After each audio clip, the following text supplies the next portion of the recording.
Have you ever imagined a priest who prays every night, but the one who answers isn't God? His name was Father Samuel, an old priest serving in a small church by the forest's edge. His hair was white, his face carved with wrinkles, yet his eyes were sharp, as if he could see the sins you never confessed. And every night at midnight, when the church bell struck 3 times, he would sit before the altar, not to pray, but to speak with something that should never have answered.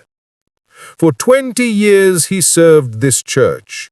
Few came to worship, mostly the elderly and orphans from the small shelter behind the chapel. He was known as gentle, patient, never raising his voice. But after his wife Maria died 10 years ago in a fire, something changed in him. He still preached, but his sermons lost their light. Every time he said the name of God, his voice trembled, not from faith, but from anger. People whispered that he visited the old church basement every night, the one sealed decades ago, to pray for something forbidden, to bring back what had been taken from him. No one knew what kind of prayer could make a man speak into the dark and expect an answer. One night, a curious altar boy named Elias followed him. Father Samuel descended the narrow stairs carrying only a candle. Through a crack in the stone wall, Elias heard the old priest whisper, "Maria, are you there, my love?" Then a voice replied, not human, deep and ancient, rising from the earth itself. "I am here, Samuel, but I am not who I once was." Elias froze. He saw a shadow crawl across the wall, forming a woman's face, beautiful, but her eyes were hollow. And when the old priest knelt before it, that shadow smiled. After that night, Elias couldn't sleep. Every time he closed his eyes, he saw Maria's burned face in his dreams, whispering, "He traded me." He tried telling the caretaker, but no one believed him. Finally, he asked Samuel directly, "Father, do you really speak to spirits?"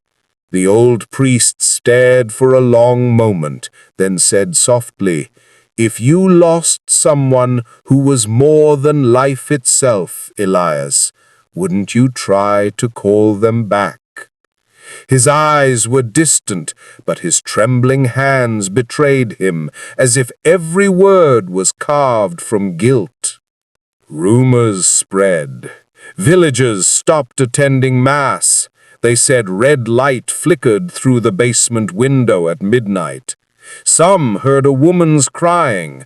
Others saw Samuel carrying bottles of black chicken blood into the forest. Yet strangely, the orphanage began to prosper. Anonymous donations poured in. The pantry was always full. Sick children recovered miraculously fast. "A blessing," Samuel said. But Elias knew, blessings that come from the dark always demand something in return. Then came a storm. The wind howled, shaking the church tower. The bell rang on its own. Elias heard footsteps below and descended the stairs, clutching a small cross. There stood Father Samuel before a stone altar. Across from him, Maria's shadow, clearer now, almost human. And Samuel wept.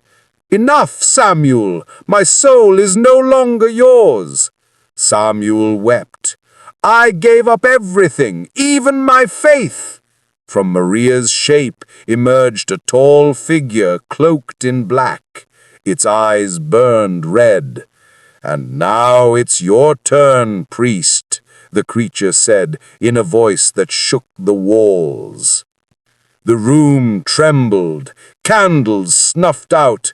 Elias screamed, but the wind devoured his voice. Samuel held up his cross. It melted in his hand. "You can't touch me," he shouted. The demon laughed. "I touched you the first night you called her name." Then came the voices, hundreds of them, praying backward, chanting God's name through tongues of fire. Samuel's body ignited from within. He wept as flames consumed him. "Lord, if this is my punishment, let me bear it."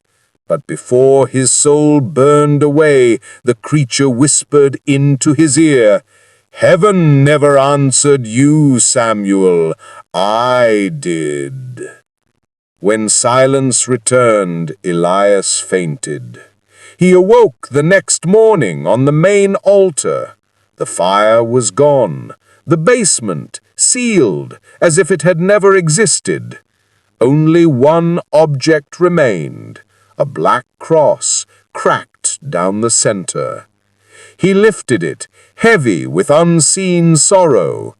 No one ever saw Father Samuel again, but at midnight the bell still rang 3 times, though no one ever pulled the rope.